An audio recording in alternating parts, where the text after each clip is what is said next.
Good morning. Today I'll be presenting a case on fungal keratitis. So fungus is one of the most difficult microbe to diagnose and treat. Fungal keratitis is an infection of the cornea caused by multiple fungi that is capable of invading the defect in the ocular surface. Globally, there's a prevalence of 6 to 20%. Coming to the case, here is a 9-year-old male child, informant father, who presented with a white opacity in the right eye with redness, pain, watering, and blurring of vision for 1 week. He had no history of ocular trauma, but his past ocular history included history of redness in both eyes with lymphadenopathy and fever, for which he was prescribed topical steroids for 10 days. His systemic history had no evidence of asthma, type 1 diabetes, or immunosuppressive treatment. His general examination was fair, and on ophthalmic examination, his right eye revealed a reduced best corrected visual acuity of 6 by 24 and 6. Retinoscopy showed a central opacity, and EOMs were full but painful. Rest were within normal limits. Left eye was also normal. So coming to the slit lamp examination, right eye showed a 3 into 4 cross mm epithelial defect of a corneal ulcer with surrounding infiltrate, feathery margins. The surrounding area also had a marginal edema with scarring. There was circumcorneal conjunction but AC was quiet and lens was clear, indicating it did not surpass the cornea. Left eye was normal. You can see the fluorescent stain under the cobalt blue light where you can see the size of the defect. The IOP and fundus was normal. We sent him for right eye scraping and started prophylactically on natamycin, voriconazole, and hometropin.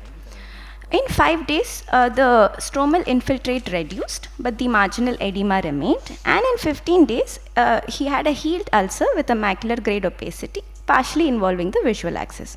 His vision subsequently reduced from 6 by 24 to 6 by 12, and his scraping revealed a septate filamentous fungi. And patient resolved symptomatically. Coming to the discussion, it's important to know the differential diagnosis of a fungal ulcer. In our case, we had feathery edges, but in bacterial ulcer, it can have a well-defined border. And in acanthamoeba, there can be a ring-shaped infiltrate. And in herpetic diseases, there can be dendritic or geographic ulcer. So, unique points of this case, though this is a straightforward fungal keratitis case, in pediatric age group, it is quite unusual.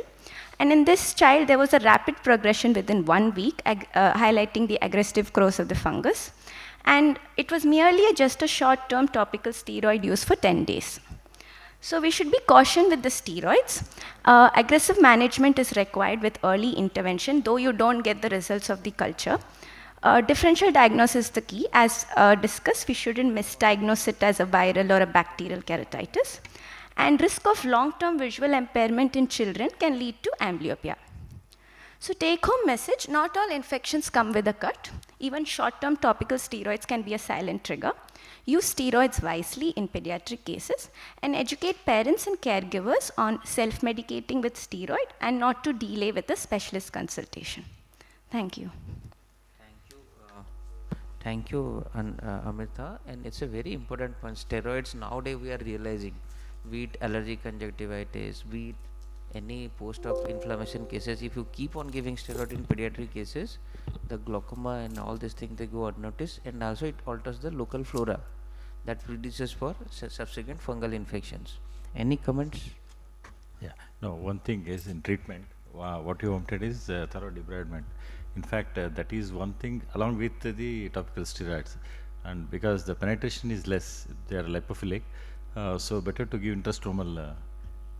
Yes, that you can try, but because we have done 3 studies on intrastromal, so just for you people, it's definitely good, but good alternative, but somehow it doesn't work all the time. I don't know why, but anyway, you should have tried that also.